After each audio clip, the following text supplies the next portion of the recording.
Hey everyone, and welcome back to Ask an Atheist. I hope everyone's doing well, their weeks are going good, and you guys are as excited as I am for this interview.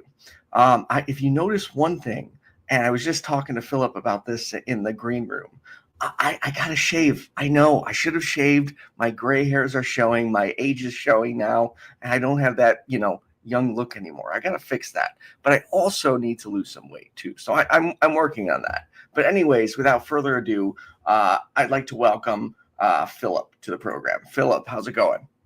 Hi, good. Good. So before we dive into all the Ask an Atheist questions, tell me a little bit about yourself.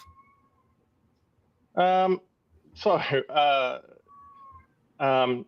off being Christian, so I was Anglican, confirmed. In my teenage years, I had quite like a pull towards Christianity. So from there, this is in Australia, by the way, an all-boys school with the whole uniforms and everything. From there, transitioned out of it, and like we can go into that in the Q&As later, but have been living in Australia, southeast Queensland at the moment. So it's bright and sunny over here. It's sort of the end of summer, nice warm days. I'm so jealous. Yeah. It's so freezing. We're seeing that. We're seeing the snow in places like New Orleans and Florida, and it's crazy. So we understand what's happening over there, and then we're just enjoying what we've got over here. So I have a bit of a unique background on the education side as well. So I've got degrees in applied biology, environmental science with honors, but never went into that field to work. So instead I actually work in IT. Especially around the mathematics side originally and reporting. And then since then I did an MBA, Masters of Business Administration, again with an honors, and now I work in IT systems like enterprise resource planning, finance systems. Yeah. Wow, you got quite the educational background. That's very impressive. Yeah, layers. Yeah, that's incredible. I wish I could have finished school. I'm in IT as well, so I got to ask you this question: what's the best? I don't want to give this away because I'm curious if you're going to have the same answer as me. But what's the best computer nerd movie in your eyes? Best computer nerd movie. I actually liked that Angelina Jolie one. What was it? Hackers or something? Hackers! I didn't want to give it away. I was going to say, what's your favorite hack-like movie? But I loved that movie growing up. Yeah. It's one of the ones that really set a tone, which really talked about. But yeah, it is classic. It really is. So diving back into what we were talking about in the beginning, you are not a cradle atheist. You were bred into a Christian family, correct? Could you talk a little bit about that? Yes, it's very Christian light. So neither of my parents actively attended church except for Christmas, Easter, that sort of thing. But that said, going to a Christian school, they did foster that, and they were very proud when, as a teenager, I was being drawn more into the church, and I got confirmed into the Anglican Church. That's a process of where you actually have to attend a certain number of church services, and basically have a little card that gets checked off. So you actually have to sort of demonstrate your dedication to the faith to be confirmed. Yeah, and then the Archbishop of the diocese will lay their hands on you and confirm you into the church. And that was maybe 14, 15. And so it's after that I was very convinced that it was true. And since I was convinced it was true, I picked up the Bible and started reading through it. It was actually through Bible study group at school. And I started picking up some verses, some of which you'd flip to a verse and you'd read it through and go, oh yeah, that's really prophetic. That's actually really wise. Then I'd flip to other bits, just randomly flip to bits, and it just did not sound good. So I started reading it from the start to the finish. Unlike what other people claim, I didn't read the whole thing. I skipped the begots and the begats. That I don't know how anyone could read that. It's but It's so boring besides, too. oh, yeah. So it was before I'd finished the Old Testament. I'd realized that it's not the God that I was taught in church, and I was left trying to reconcile that. And then I thought, okay, look, that's the Old Testament. Focus on the Gospels, and having that scientific mind, having that logical mind, I couldn't actually align the Gospels. I couldn't align the times because Jesus died on different days. He resurrected on different days. If you've got only a few stories of his death and resurrection, and you cannot actually construct a coherent timeline or coherent narrative between them, I just couldn't accept it was true. Okay. But then I went searching a little bit for, well, what is true, and didn't really land on anything. And yet then something happened to me later in life, which was I actually landed in a coercive, controlling relationship. Oh, And yeah, I mean, it happens to a lot of people. But what you realize afterwards is that your means of assessing reality, the same flaws that led you to the religion and being convinced that the religion is true, are the same logical fallacies that lead you into a coercive, controlling relationship. So that's where I stopped and started looking more broadly into epistemology and how do we know what's true and what are good reasons for believing something's true. And I try to share that more with other people rather than convince other people that they're wrong. So my partner is actually religious. They're Buddhist, devoutly Buddhist, and not once have I had a conversation with her trying to convince her that there's anything wrong with that religion at all, because there's not been a need to. But she gets scared of ghosts, like really scared of ghosts. And I do try to talk that out with her to say, well, even if ghosts are real, no one's ever been hurt by them. So where's the fear coming from?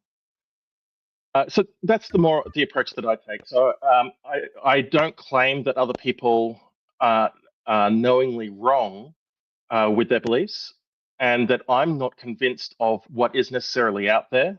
I don't think anyone can be truly confident as to spirituality and religion. And so then, as Shannon Q says, elevate the discourse. Let's get talking about how do we assess reality around us, because that's a pretty key thing that's missing from the world right now. Right.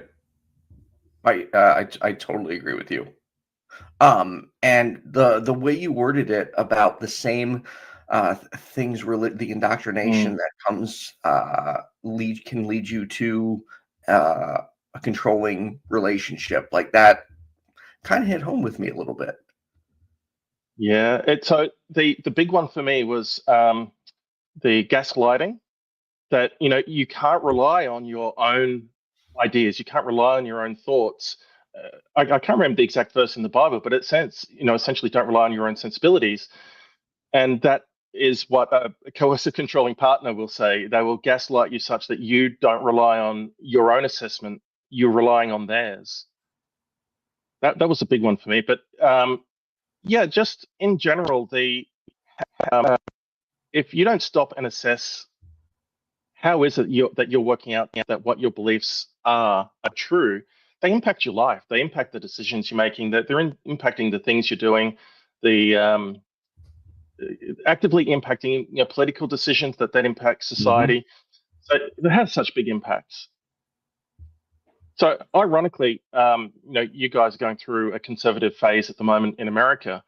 In Australia, when I was at university doing the sciences, we had a left government in, and I was, being in that Christian upbringing, I was quite far on the right.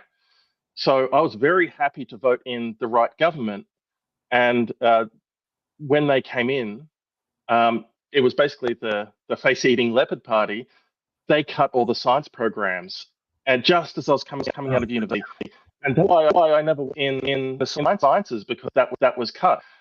And looking back, always their policy. I'd never stopped to assess policy. Voted against my interests.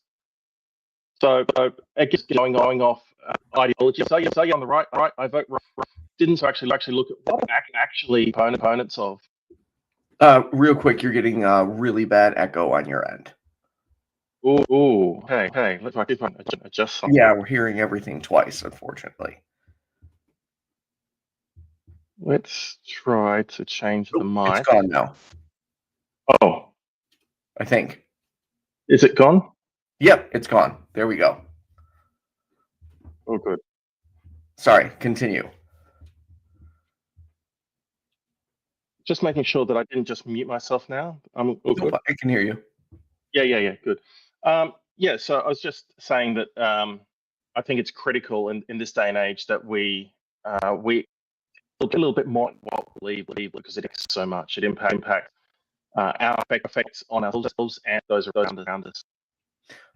We're getting the echo again. I'm so sorry. Just if we can try mics, a couple of mic here. Let's try to change. Will let me. Anyways, how's everyone in the comments doing? Anything new and exciting? For those who know I produce the show while I do the interviews. So if you constantly see me looking to the right or to the left, I'm keeping up with the comments, trying to save questions for later on. So if you do have any questions for Philip, put them in the comments. I don't think I've missed any. There's a few I have starred already, but if there's anything you'd like to ask, please do so. I noticed echo cancellation was actually turned on. I've turned it off. Is that any better? Yeah, you're good now. If it comes back, let me know. Okay. So we were talking politics. So Australia, like how are the parties split? Is there just a right and left side? Is one more prominent than the other? Like how does it compare to America? It will do your head in because our right party is called the Liberals. Wait, what? Liberals with a capital L. So they're on the right. Then they form a coalition with a second party on the right called the Nationals, and they're normally more rural based. So you've almost got like a rural right and an urban right. Then on the left, there's what we call the Labor Party, which actually spelt, although it's like we would normally spell Labor with a U, they based it on the American labor movement, so it's actually spelt the American way. So Labor's on the left, the coalition is on the right, the coalition of Liberal and National Party. But then we've got other parties. So we have the Greens, which is normally considered further on the left. And we have independents, a lot of independents. We don't have an executive like you've got in America. So we've got the Senate and the essentially the House of Representatives, so similar on that level. But because we've got this mix of parties and independents, normally there's a lot of opposition voices, even if there's a party that has both houses. It's normally mediated out by a lot of voices, and a lot of people who are on the backbench can change parties. So it's nowhere near as dichotomous as America. We have parties that appear and then disappear. So we had a very strong party when I was growing up. Yeah, a very strong party was the Democrats. And the Democrats were on the left. It's arguable about where on the left, but they dissolved just because their support over time disappeared. So we've got other parties come in that are now further to the right. We've got an eccentric billionaire, Palmer. He's set up a Palmer United Party, or PUP. So that's kind of very far on the right. We've got people who stand up just craziest parties, like there's a shooters party, marijuana party. There's a marijuana party? Oh, you've got to expand on that. And well, so it's just anyone who wants to form a party can, as long as you have the membership base. And because of our political system, you've got preferential voting, which means you don't just vote one or the other. You put down an order of which your votes go. So you can actually start with like I would actually have to double check what the name of the party is for the marijuana party, but you can put them first, and then right down the bottom of the ticket, you can put the major party you like least. So let's say you like the Labor least, you put them bottom of the ticket. So if your first choice doesn't get in, it'll go to your second. If your second doesn't go in, it'll go to your third. So your final vote goes to the party that stood a chance, basically. Is that what's considered, I believe it's called rank voting? Yeah. Yep. So that way you can be voting, like in your elections, a lot of the Green votes, people are saying you're essentially voting for Trump, because if you don't vote for Democrats, if you vote for Greens, that's it. It's either Greens or nothing, and Greens isn't going to get in, so you may as well vote for Trump. That's not the case over here. You could actually say Greens, then Democrats, then Republican, to make it very clear on your ticket that you're putting Republican last, and your vote would actually count even if the Greens didn't get in. Wow, Australian politics is fascinating to me. So, Yeah.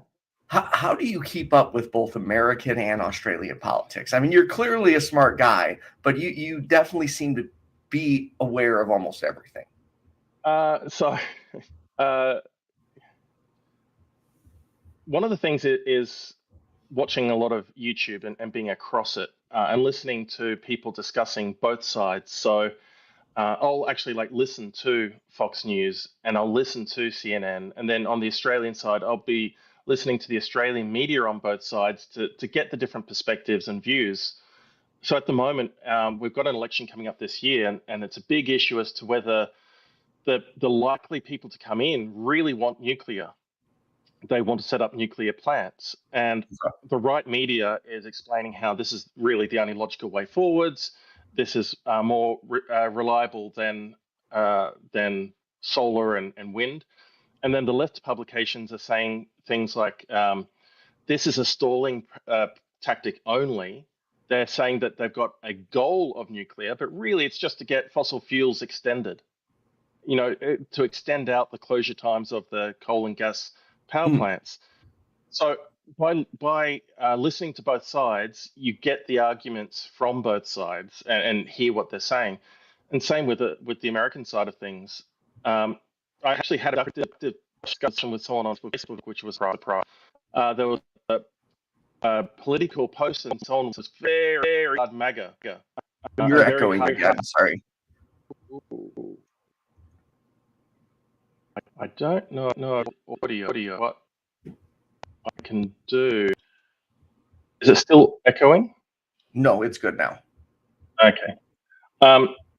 So I was having a discussion with this strong MAGA person who was supporting what Elon's doing, and instead of arguing about what was happening and whether it's good or whether it's bad, I said, well, I think it's wrong. In a year's time, one of us is going to know they're wrong. And then if I'm wrong in a year's time, I'm going to have to stop and reassess the news media that I'm absorbing. And they responded, yeah, I'll do the same. And I think that there's not enough of that goes on. That it's very much about who's right, and not as much about what productive discussions can be had. Do you think it would benefit us in the U.S. to switch over to rank voting? I think we need to stop and reason the entire electoral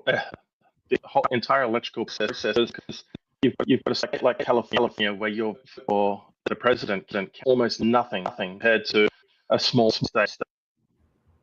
So it's not. We're getting the echo again. Can you try on your keyboard hitting, thanks for the suggestion, Colorado Biker, hit F5 and see if it refreshes this and gets rid of that. It may pull you out of the room for a second.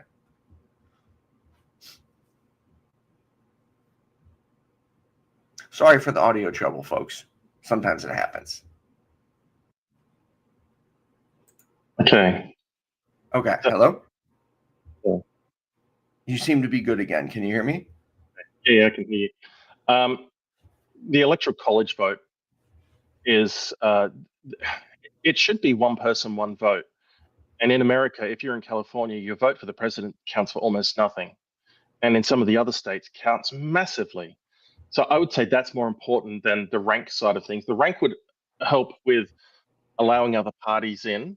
Like, it would have given the Greens a chance to get to get seen and to get noticed as a party. If they're winning some states, even if they don't win the presidency, even if it then defines that they goes for a candidate, given that the process at the moment, that ranking is important, but not as important as just sorting out the equality of the vote. It shouldn't be that people in California have very little say as to who rules their country. So you're saying you think it should be popular vote. Am I understanding you correctly? Yeah, there's two types of popular vote, which is the confusing thing. So in places like Australia, we still have areas within our state where, like a political area, and those political areas are still gerrymandered, and that means they can cut it down to ensure that they're going to get again next. So it's not going to be perfect. That's one approach. The approach is the stuff that New Zealand has, which is proportional. That it is purely that if 2% of people vote for a certain party, then those percentages should be represented by 2% of the members of parliament. 10% vote for another one, like another party, well, then that should be 10% of that. It gets really difficult because very rarely do you have a majority going to one party.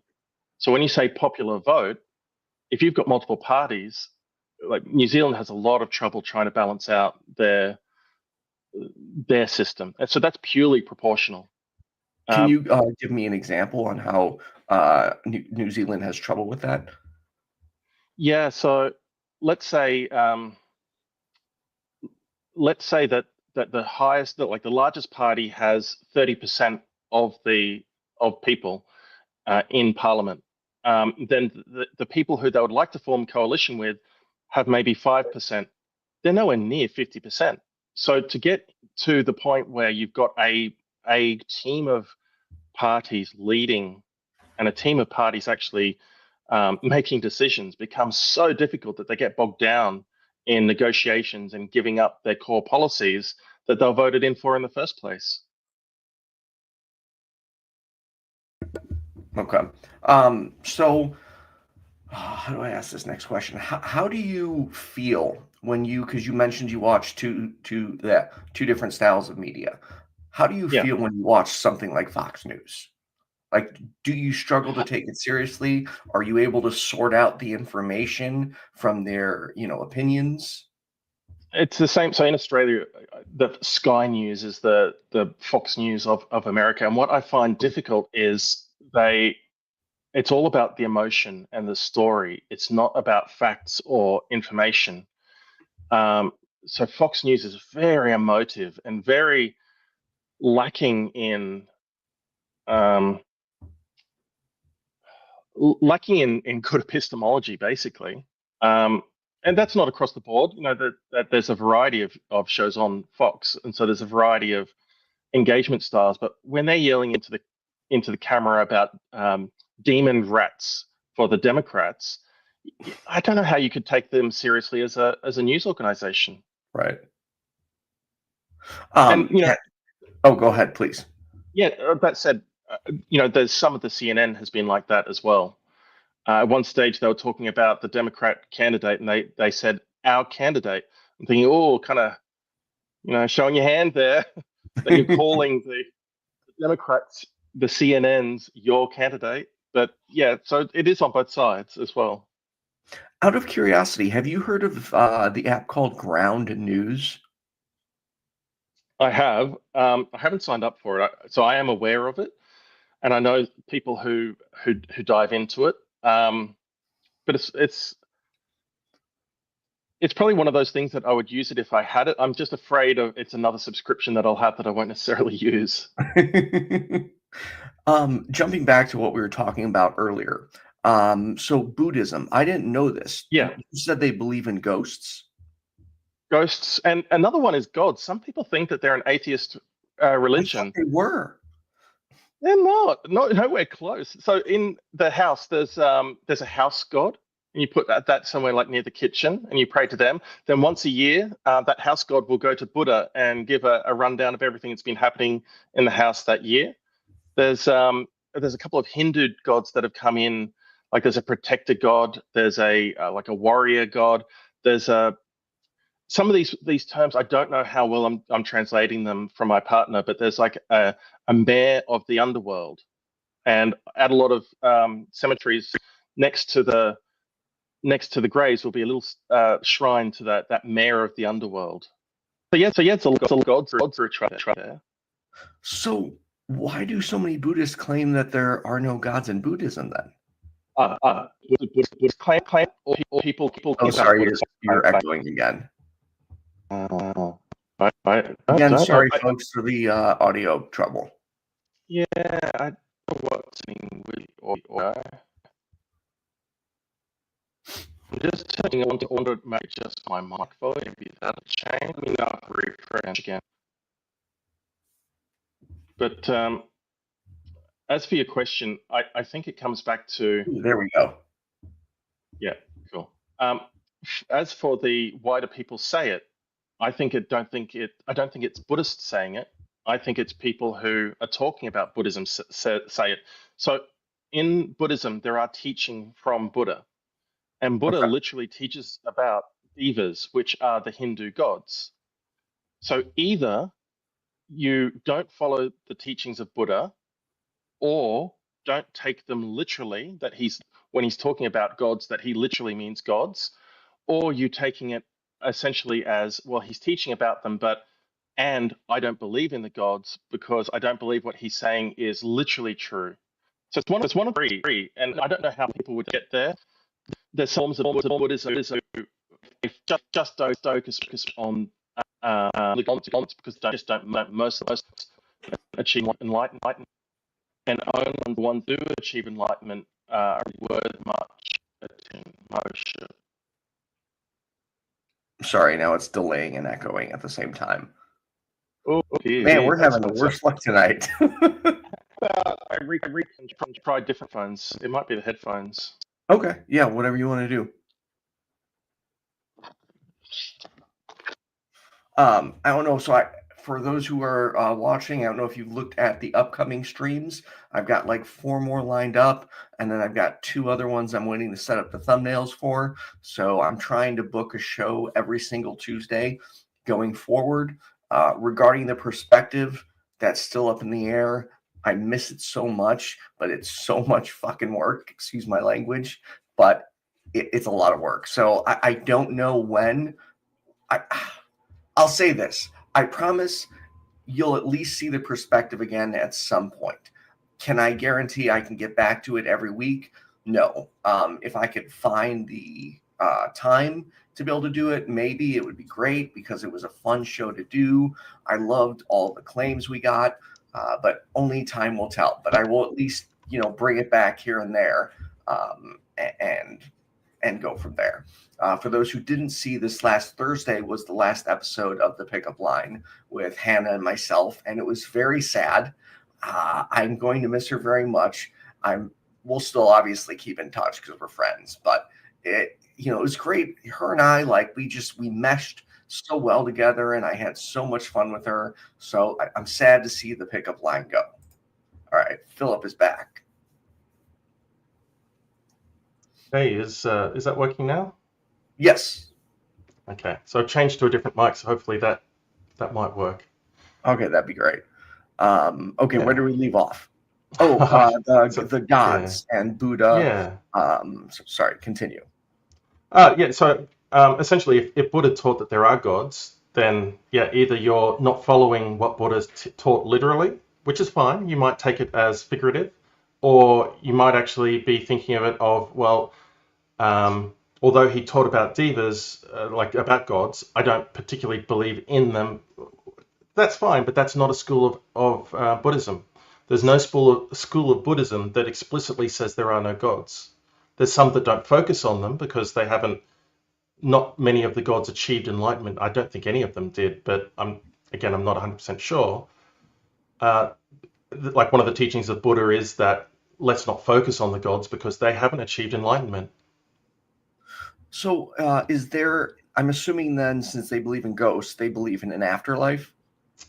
Yeah, and I was trying to unpack that because they also believe in reincarnation.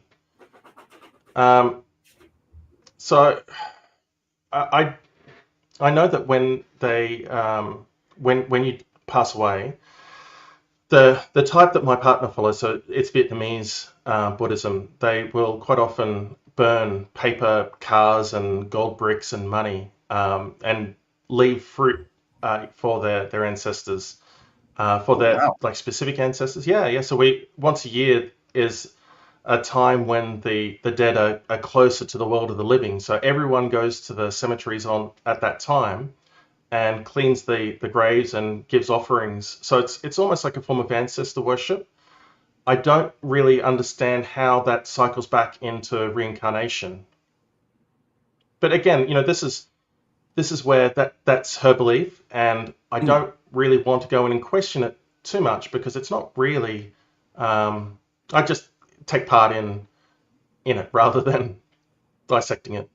okay. So, but do you guys have back and forth? If you don't want to go down this line of questioning, that's fine. But I'm curious, So do you guys ever go back and forth and like about each yeah, other's beliefs? we do a bit. So because she believes in ghosts and is scared of it. She like we were fishing near a bridge one evening and she didn't want to go near the bridge because she could feel spirits there. Um, so of course that's going to come up as a discussion point, but I'm more concerned about um, it actually impacting her life like that, the way she doesn't want to be in a space like we were in a museum and it had old clothes there, and she could feel the presence of these spirits and then didn't want to stay in that space. So that belief is actively, affecting where she can be and how she can be there. That's the bit that I care about. That even if ghosts are true, they're not harming anybody. Right. So why be afraid? Um, to actually question, like, and I do ask about the religion because I am interested, but it's very much how I was originally as a Christian. That the Christianity I believed isn't what was in the Bible. It was just what I was taught, and I didn't really have an understanding beyond the high level of what I was taught. And that's how she is with Buddhism. She understands it at a high level that it's her belief, but she hasn't stopped to dissect it. She hasn't stopped to understand the full theology of it. Okay. We have a couple questions from the audience. First one comes from Carla J. What are Buddhist beliefs towards abortion? Thank you. Yeah, I'm I'm not a Buddhist, so I don't know. I do know though that they are normally fairly accepting of most things. So in Thailand, the reason why there's so many lady boys is because they're accepted with part of the religion. They're not considered as like Christianity will exclude. So I suspect that the abortion is just not a religious issue for them. But not being a Buddhist, I can't say for sure. Okay. And then one more question we've got from Disco. They want to, it's a little off topic, but it somewhat ties into the discussion. Philip, he wants to know if you've ever seen Nosferatu because it has lots of Eastern and Western spiritualism in it and wanted to know his take on those aspects of the film. I haven't seen that for years. I'm assuming they mean the original one. No, I think he Um, means the new one because there's a new one, oh, right? I haven't caught up on the new one. Wait, So maybe no I'm is the maybe answer I'm thinking then. of something else.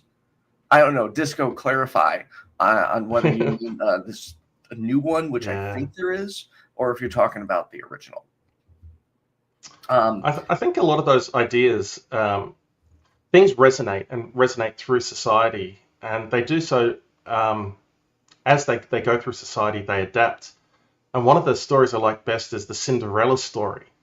So people think of Cinderella, they think of beautiful white skin who's got the cinders of the ash. It's a Chinese story, and it actually came to us through the Silk Road. And the fairy godmother was actually a magical fish, and the slippers and the clothing was made out of the fish scales. And as it came down the Silk Road, it adapted and adapted, and each culture it passed through, it was adapted to match their culture until it obviously got to Europe, to what we know it as. mm, And I think a lot of beliefs, spiritual beliefs, things, even things like vampires, they change for the culture they're in. They adapt. Yeah. Good answer. So, oh, ADHD moment. I hate when it happens. Oh yeah. How do you find the energy? Because we're Facebook friends and I see you dissecting so many different things all over the place. How do you remain so calm and can go so in depth and be so patient and just dissect everything? Checking myself basically. That I can be a scathing dick. I can be sarcastic. I can be cutting. Um, when I was younger, I used to think that I could wield wit like a rapier and strike people with it. But what does that get you? What does that profit a man? So instead, you look around at the world around you, and there's not winning over another person.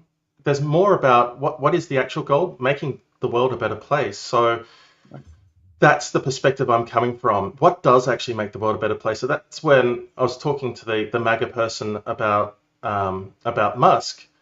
I could have slammed in a comment, and what would that have done? Got someone a bit ticked off, get another comment back, just harden people into their positions, or he and I now will reassess things in a year. And so what the where all that comes from is when I was younger, in my mid-30s, I actually had a medical emergency. So I went to the hospital with a sore stomach, which I didn't even think I needed to go to the hospital. Okay. Just a bit of a pain in the stomach. And it took hours to actually see a doctor. When they saw me, they put me into an X-ray, and then from there straight to a CT scan. And after the CT scan, 5 minutes later, I was in emergency surgery. And as they were wheeling me in, they were having me sign consent forms, basically, that I understood that there wasn't much chance of me coming out of the operation.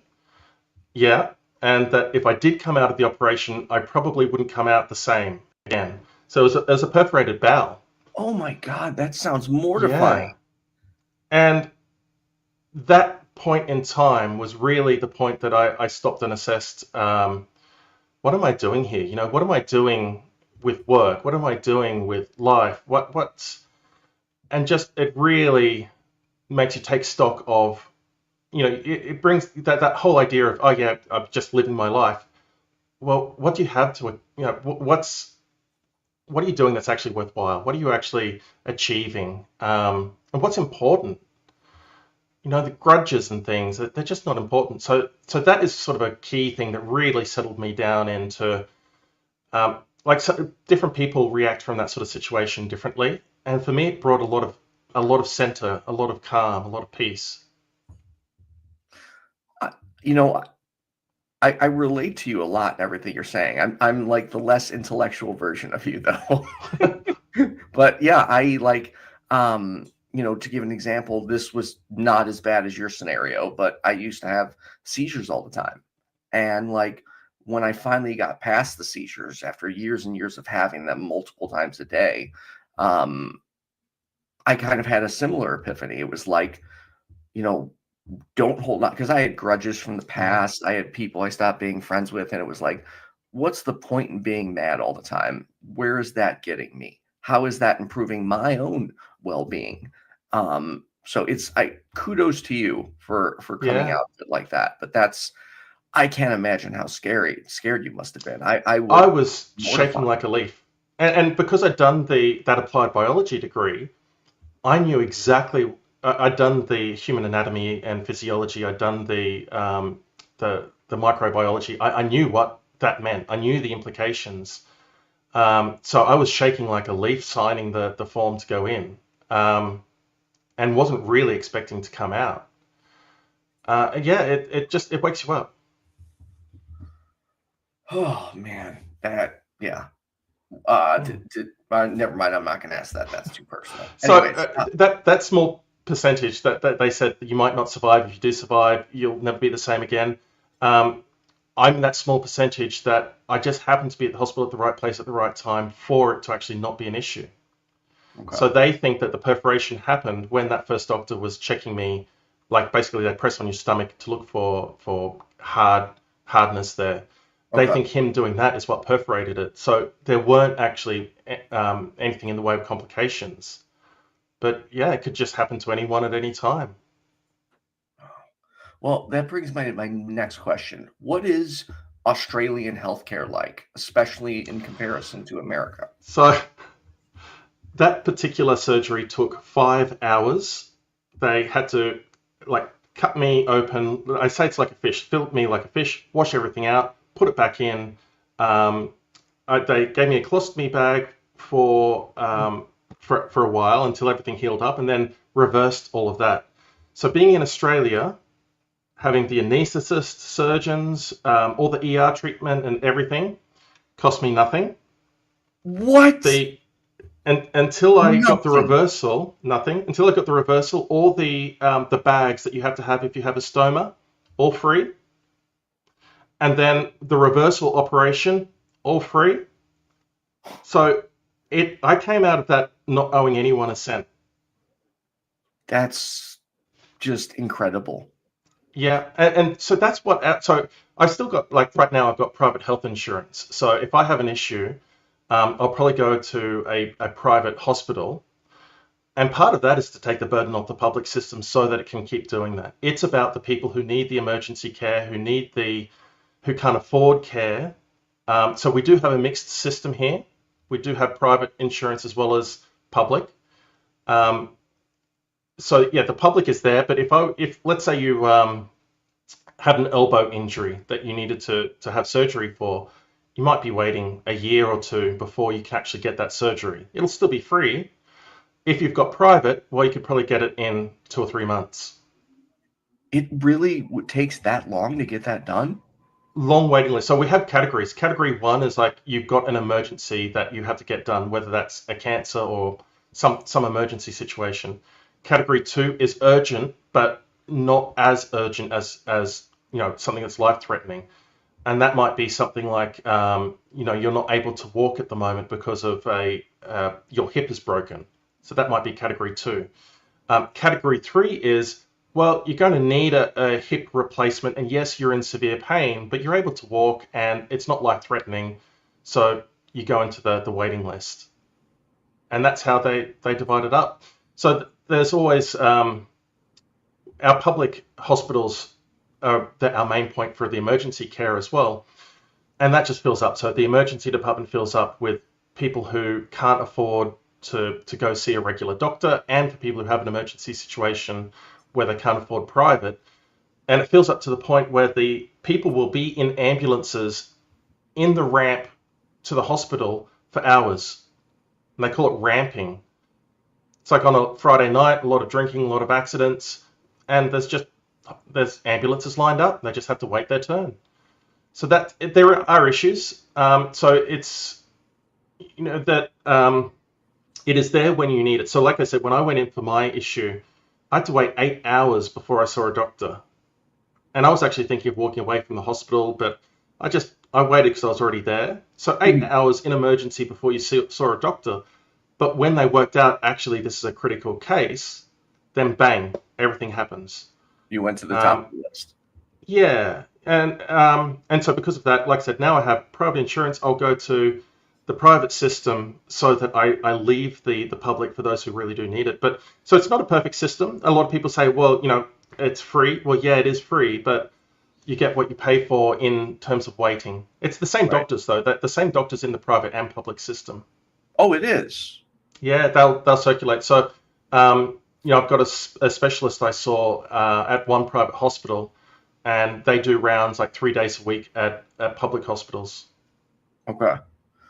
So with the private insurance companies, is there still government regulations? A lot. Okay, A lot. Yeah, so unlike the American system, they don't really have a say. Your medical care is between you and your doctor. They might have a say as to who is a doctor within their. So you still got that issue of there might be a specific specialist you want to go to. They're not covered by your insurer. Well, then it's all out of pocket. Okay. So they do have that coverage concept, which sucks, but if that specialist says you need this treatment, there's no phone calls to get approvals from anyone. It's just between you and your doctor. They're the medical expert, so they don't interfere. Where the government also gets involved in is what rebate the insurance gets. So they may say that a certain scan might you might have to pay out of pocket $40 for the scan. Then when you're going to see the specialist about that scan, they're willing to pay the doctor up to, I don't know, $120. If the doctor actually charges $200, well, you've got to pay out of pocket $80. Okay. Even with insurance. So there is this co-payment, this excess. So in a lot of ways, it does mirror some of the aspects, but it doesn't have that bureaucracy of the insurance company telling the doctor how they can treat their patient. Okay. So in America, we're constantly told, we can't afford free healthcare or healthcare for all. And do you want to know the irony of that? What? You currently pay more in taxes for healthcare than we do in Australia. I learned that recently, and that was leading to my next question: is what are your taxes like? Because that's another thing the far right loves to do, is to say how high our taxes would be if we privatized healthcare, or I'm sorry, had healthcare for all. So the reason that's fundamentally not true is that assumes that a sick person has no cost to society. That by having a healthier population and a population that doesn't have medical debt over their heads, society as a whole is more productive, which means that more people can pay into taxes, which means it's a positive loop. So there's that aspect, that by actually not giving the healthcare to people who need it for free, it's actually costing the whole of society more money in the end. So the taxes, we're actually given, when we pay our taxes, we're given a report of the breakdown of where it all goes. And currently we put more money into things like welfare than we do health. We pay just an income tax, but we also pay stamp duties and things. So we've got a federal government and state governments. The federal government collects payroll tax and a lot of company taxes. And we have what you'd call a sales tax, but it's 10% across the board on everything. We call it a goods and services tax. Okay. What they'd call VAT in the UK. And that, again, the Commonwealth collects it, but then it distributes that to the states. So we've got this process of taxes coming from every service that we buy, or any item we buy. We've got taxes coming from taxes literally from my income tax. There's a payroll tax on companies. So there's taxes here, there, and everywhere. But in total, the tax isn't actually that high. It's comparable to America. Really? That close? Yeah, it's pretty close. So I don't think anyone would be moving to Australia to avoid tax. I know that in Europe, people move to Switzerland to avoid tax. It's nothing like that. But yeah, it's pretty similar. So, and what about cost of living? Because I've always heard that cost of living in Australia is just through the roof. Is that true? Houses are crazy. So my house, I bought it 5 years ago. I'm still paying it off, but it's doubled in price from when I bought it, which is crazy. So yeah, so that's, I'd have to do the conversions over to US, but let's say it's worth about, I don't know, $600,000 or $700,000 US at the moment, and it's just a 2-bedroom suburban house. So yeah, the price of housing is high. Food is, I think it's probably comparable. We tend to not eat out as much as I think as America, so it might be a bit cheaper because we've got a lot of fresh fruit and vegetables that we grow here. The cost of living is really around just getting anywhere, because the transport, the fuel costs are fairly high. For us, it's about $1.80, $2 a litre, but that's Australian dollars a litre. Okay. So I don't know what that is in gallons. Yeah, I was just trying to figure that out in my head, but I'm not gonna be able to do the math. No. I'd love to visit Australia sometime. Yeah. Just seems like all great. Oh, that's what I was gonna ask. what are your gun laws like? And what are your gun violence like? So gun laws are really restrictive. So if you've got a gun, you have to get a license to even get a gun. You've got to have a reason, and that could be, you know, a sports shooter or something like that. So you can get guns, but even then, you have to store them in specific places in specific ways. You can't carry it around your belt unless you're like a police officer or something. You know, we don't have security guards with guns. You don't see guns on a daily basis. I went to a shooting range because they had a plant festival there, and it was just so weird to hear guns shooting off. So they're just not seen much. Okay. So they're very restrictive as well in, you know, the sizes they can go to. They're meant to be for sports or for a farm environment. They're not meant to be assault rifles or anything like that. And the gun violence is really low, really low. There'd be far fewer gun violence even from police because they don't have a need to pull their guns. They've got tasers, and it's very rare that a criminal will have a gun on them. So they don't need to draw in response.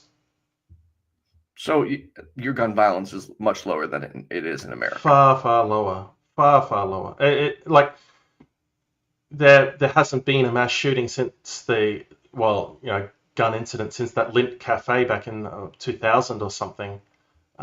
It's been that long? It's been that long. Well, where are they going to get the guns from? So there's issues. Like we'll have someone might go on a stabbing rampage, or someone in Melbourne did that at one stage where they just went right in the head and they started attacking random people from the public. But with a knife, that's a whole lot different to a gun, and he was able to be overpowered. Right. So we just don't have gun attacks across the entire country. Wow. Sounds like Australia is a lot cooler than America. Everywhere has positives and negatives. So no, that's true. there's it's clean. It's broad open spaces. There's a lot of different environments as well. You can go skiing in Australia. You can go, you know, into the desert of the outback. A friend of mine at the moment is out looking at, there's a dinosaur stampede museum where in rocks you can actually see where the dinosaurs have run through really the rocks, which is, I went out there a couple of years ago. It's fantastic to see. That does sound pretty cool. I'd love to see that. Yeah. Don't you guys also have really off topic, sorry, but don't you guys also have really big tarantulas? We've got a lot of spiders, but if you do a Google search on what people think Australians are scared of and what we are actually scared of, it's the birds. The birds will have magpies, which is like the size of a crow, but they're black and white, and they'll swoop you. And when I say they swoop you, they'll come down and they'll take a chunk of skin out of your head. They blinded some people. They're vicious. So you see these people riding along on, like the cyclists riding along with all these zip ties sticking out of helmets to avoid the birds swooping them, because they'll knock them off their bike. Wow. We'll have signs up, you know, warning people, don't walk through this park. There's magpies swooping. Yeah. Wow. Have you ever seen the movie The Birds? Yeah. Well, they're not ganging up on you like that. Okay. But yeah, the spiders are they're not really an issue. You don't see them very often. I've got some big spiders in my garden, but none of them are venomous, so I just leave them be. I do have the big huntsmen come through, which might be the ones you're talking about. They're like the size of your hand. And you know that if you're seeing them, you've probably got a problem with cockroaches, because that's the main thing they eat. So apart from cleaning up cockroaches, you just ignore them. Oh, okay then. Yeah. Okay, so where was I going with this? Jumping back to religion, since this is Ask an Atheist, which religion drives you the most nuts? It's probably a couple. It's the Abrahamic ones, really. And mainly because the harm I see them doing. So when I went to Japan, and as I was exploring around, I saw this monument put up with what I thought was Jesus only he was Japanese, on a cross with about a dozen people behind him, all Japanese. And I thought, oh, that's interesting. They've adapted the Jesus narrative to the Japanese context. So then I actually stopped and read more about it, and know that what had happened was, when the Portuguese were first interacting with the Japanese, they converted some of the people to Catholicism. And the Catholics in Japan started being very aggressive towards Buddhist people, trying to convert them, and essentially becoming antisocial and causing quite strong problems. Now, this is history, so it's, the victors of history get to write it. So I don't know how accurate this is, but the images I was seeing was the governors of the area rounded up all the Christians they could find and made them commit to either not being Christian or literally crucified them. So in Japan, they actually crucified Christians, and this is only a couple of hundred years ago. Wow. And then they went through a purge, and they eliminated all Christians. There was a grave I found. I took a photo of it. A famous person, because he had caught the most Bibles being snuck into the country, and it was just this massive purge against them. And that aligns somewhat to my view of what the Abrahamic religions are about: conquest, about you need to believe what I'm believing. This is important. Mm-hmm. This is your eternal soul. You must believe this, which I think is dangerous. It was interesting to see that narrative, that the very first foreign religion that the Japanese people engaged with was so violent they had to stomp it out. It's crazy. Yeah, that is. So I just have one last question. Jumping back to your approach and how you would tackle these topics, would you best describe the way you do it, taking a street epistemology approach? Yeah. So I'd say a little bit of the Socratic method rather than street epistemology. So the street epistemology has steps in it of, like, you get what their confidence level is, and then you start asking probing questions, not really giving anything of yourself. I prefer that Socratic method, which is, let's chat about it. I don't need to know your confidence level. I don't need to ask you at the end whether your confidence has been changed, because I don't really care so much how strongly you believe something. It's how do we assess whether what you believe is right or not? Because if what you believe is right, I want to believe it. If it's not, then the tools you're using to believe that are going to have flow-on impacts. Right. So that's more the approach I take. Okay. Yeah, I like. Are you familiar with? Oh my God, what's his name? Son of a.